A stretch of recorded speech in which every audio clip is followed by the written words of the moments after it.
Hi everyone, welcome back to the session on data structures and algorithms. We have already discussed basic introduction about data structures and algorithms and what exactly a code is. In this session, we will get through a simple hello world program in the language C++. So let's get started. We already know what a code is as discussed in the previous session. Just to revise, a code is only a set of rules that we give to the computer so that it performs the task that we have assigned to it. And a programming language is just a set of commands, instructions and other syntax used to create a software program. So such a set of rules with its syntax and instructions and commands is together called a language. Like we have alphabets A, B, C, D, E in English, and the entire language is known as the English language. So similarly, we have code and programming language. So what is the purpose of a programming language? It has two main purposes. The first is that it should be close to the machine. What does this mean? It means that all the important aspects of a machine are handled simply and efficiently in a way that is reasonably obvious to the programmer. So whatever programming language we use, it should be both close to the machine so that the machine can easily understand it, and also it should be obvious to the programmer who is programming it. Secondly, the fact that it should be close to the problem that we have to solve, meaning that the concepts of a solution should be expressed in that programming language easily, precisely, and in very close detail, so that any part of the solution is not left out or any part is not misinterpreted because of the language constraint. So these should be the two characteristics that our programming language should have. So moving on to the language that we've chosen here, it's C++. C++ is a general purpose object oriented language. By general purpose we mean that it is broadly applicable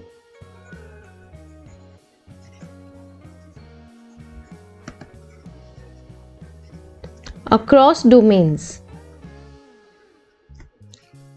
This means that it is not domain specific. That is, it won't only work for, say, web development or only work for a particular sector in our IT industry.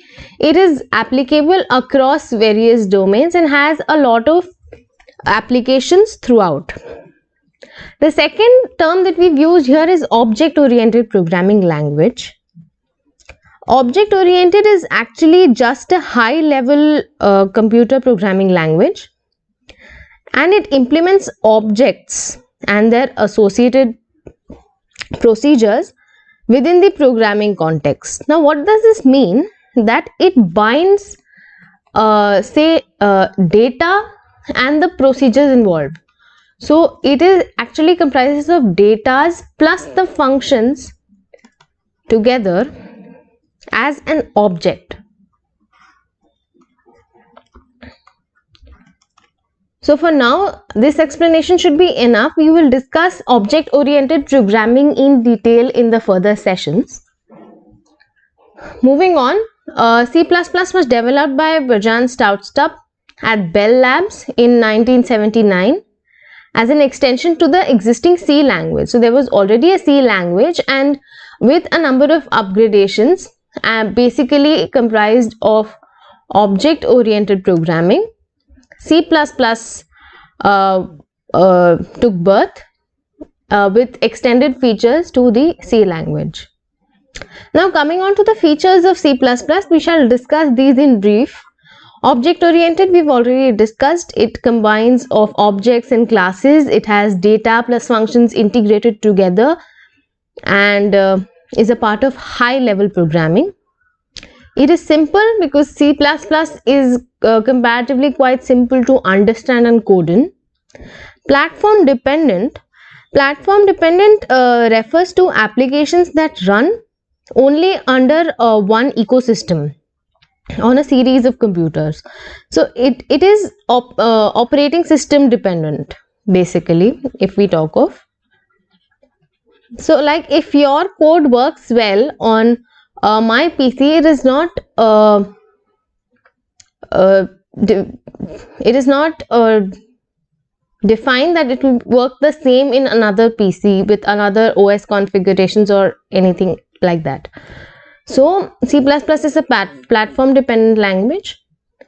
It is a mid-level programming language, that it is not low level nor it is extremely high level programming language. It is somewhere in between. It is a structured programming language. Now structured program, it combines of basically three parameters. Firstly is sequence, secondly repetition, and thirdly selection. So in short, our structured programming means that the lines or blocks of code are written and executed in a sequential order. It has a rich library, meaning because it has functions across domains, it is obvious that it will have a rich library to function all of these domains. Memory management, that it has like a mid-level memory management, and it is powerful and fast. Now moving on to Hello World program in C++. If we go down to code a simple Hello World program in C++, it will look something like this. Hash include IOStream using namespace std, int main, which is where the main loop starts, cout hello world endline, return 0, and the end of program. So let us discuss all of these statements in detail. Hash include IOStream. Before, let us discuss also a comment. Say that I have to start writing my program, and this is a Hello World program in C++, right? Now if in my IDE I put these two slash lines and write anything further, it is called as a comment. It is used to display additional information about the program, and it does not contain any programming logic. So when you actually combine the entire program, anything which is written within this is not included as the code. It is only for any say other developer to understand what any particular function does, or if you want to tell the audience what your program is about, you can use this for a single line. And if you want say 5 lines to be commented, you can either use this 5 times and so on, or you can also use this operator. So slash star, starting with slash star and ending with a star slash, whatever is written in between is a comment. So these are the two methods to include comments in your program. It only increases readability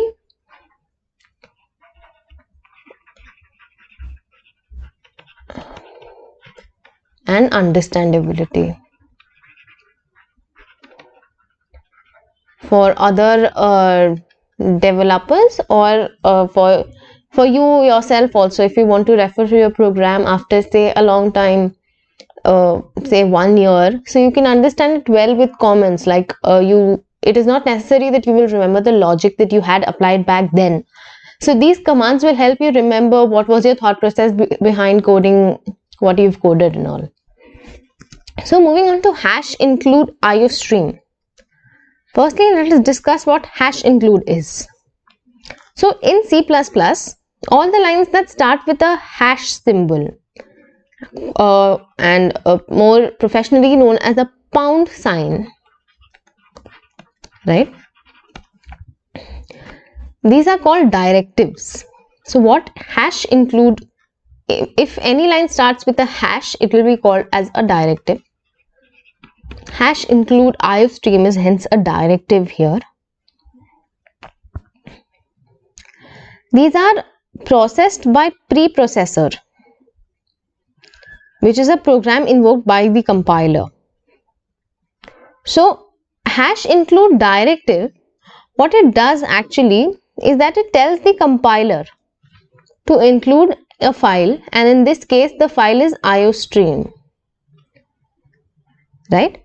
So what this statement does is it tells the compiler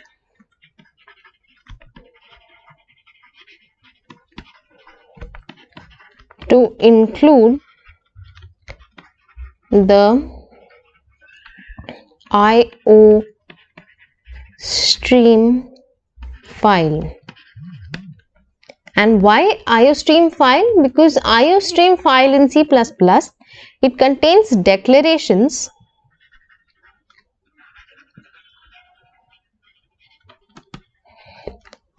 of all input and output functions.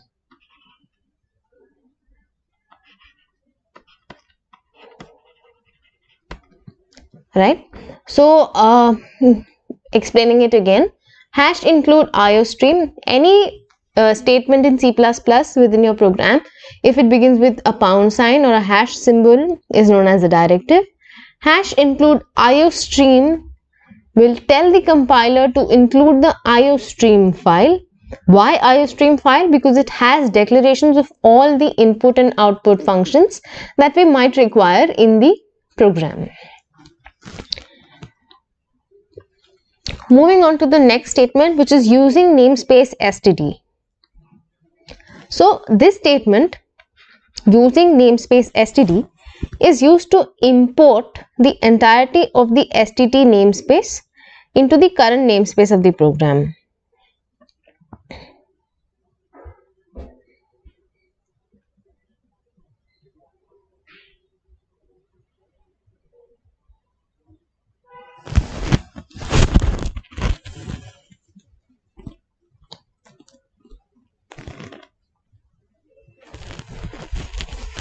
So moving on to using namespace std.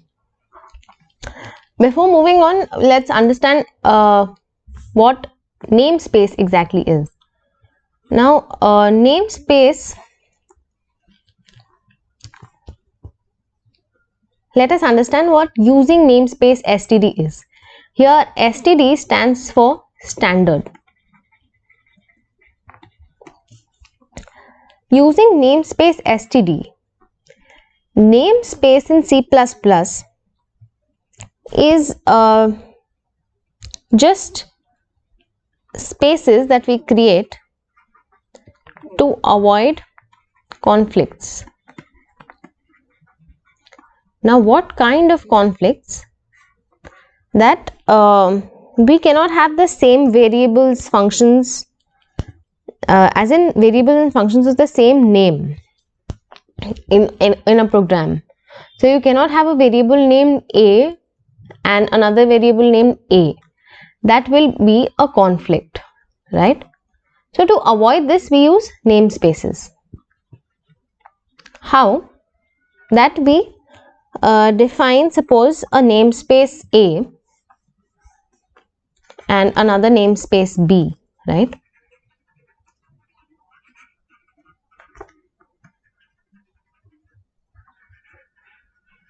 And say we have a function f here and another function f here, right? So we have used the name of the function as same within these two, but it does not lead to a conflict. Why? Because it has different namespaces, right?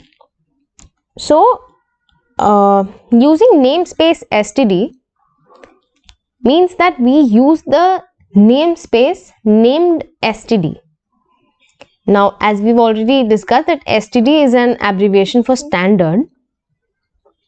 So that means that we use all the things within this standard namespace. If we don't use this line of code, we can simply write, if we want to say use cout here, so we can write it as std cout and std cin and std endline functions, right? So if this namespace is not used, then the computer finds it for cout, cin, endline, etc. And if it cannot identify all of these, it will throw an error. So to avoid this, we use the statement called using namespace std. That is, we use the namespace called std for our defined functions.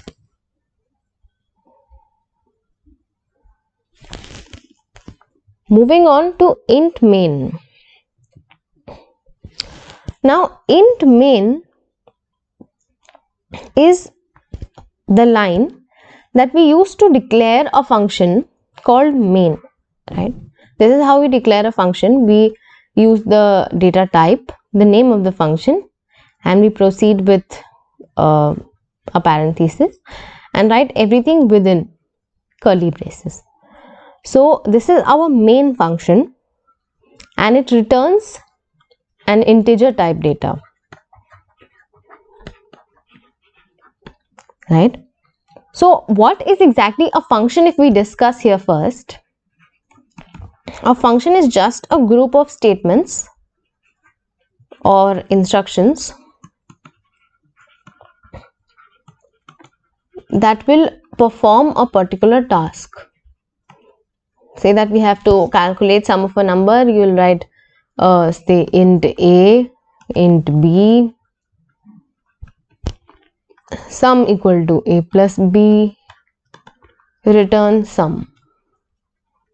Just for an example, you don't have to get into the syntax right now. Just understand that we have defined a function that will calculate the sum for all of us.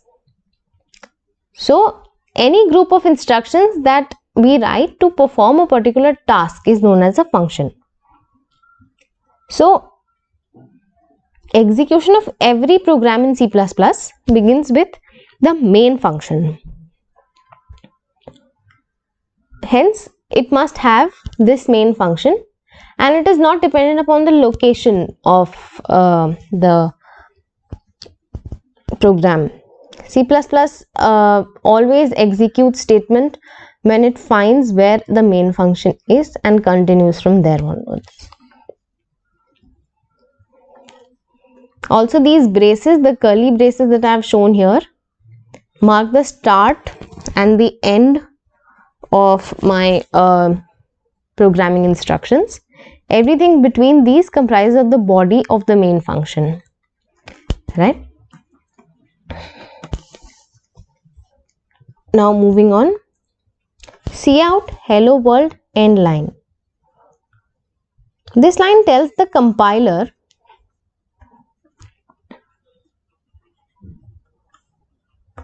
to display hello world on the screen, as in not these, but only hello world written. So any such instruction is known as a statement in C++, and all statements are present inside a function, inside the body of a function, and every statement is meant to perform some task. Here in this case we are printing hello world, and this is a task that is to be done by the compiler. Now, how does the compiler know that the statement has ended and another statement has started? It is because of this semicolon. This semicolon marks the end of the statement.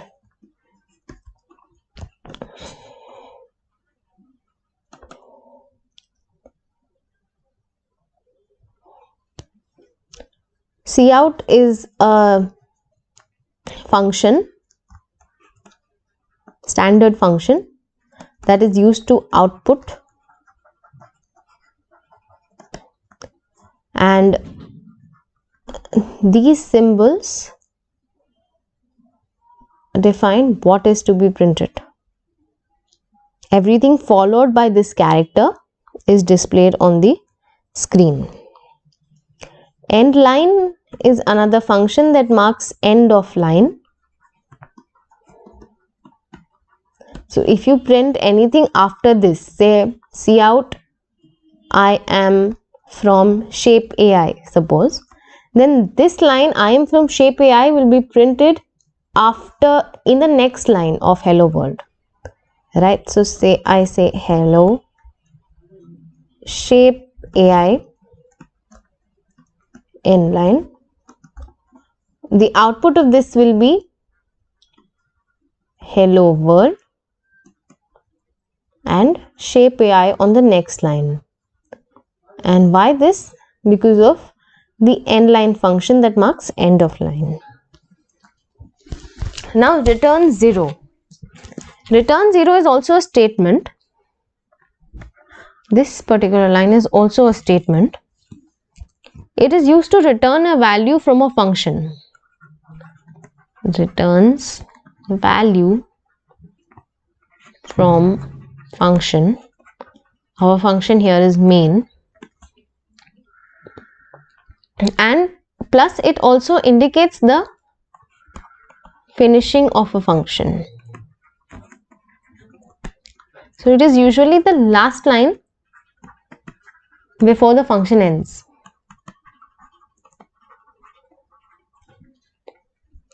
Right?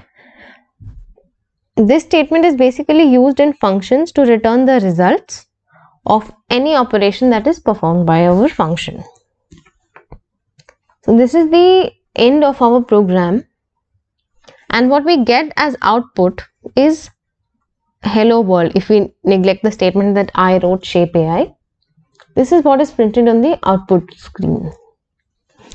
Now getting back to our codes, we see that we have followed a particular order in which we write statements. So what we see here, that firstly this was a directive, right? This included our standard namespace. This marks the beginning of a function.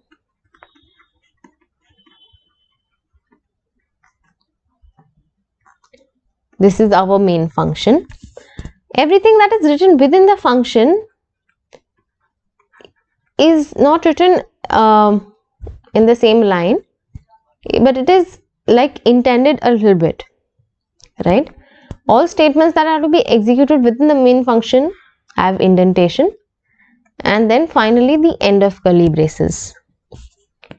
So why have we shifted these two of our statements towards one tab right of the main from where we started our main function? This is just so that we make our program more readable and understandable, because everything written on one side is a little difficult to understand. Also, we can easily make out that these two statements are a part of the main function.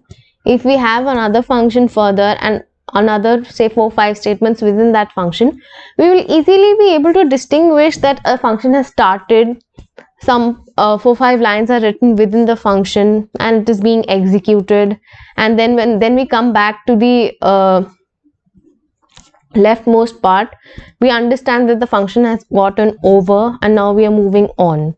So it is just so that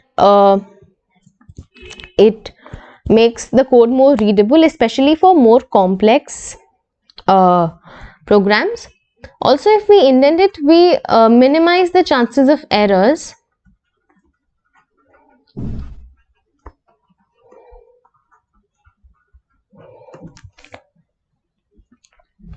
Because we know where we have started the function, where we have ended the function, and so on. So there are two factors that make the program more readable and understandable. Firstly is indentation, and secondly is including comments. Both these are not like compulsory to include, but it is good if you include, and it makes you more clear in terms of your perspective of writing the program and of making others understand what you have meant by writing a particular piece of code.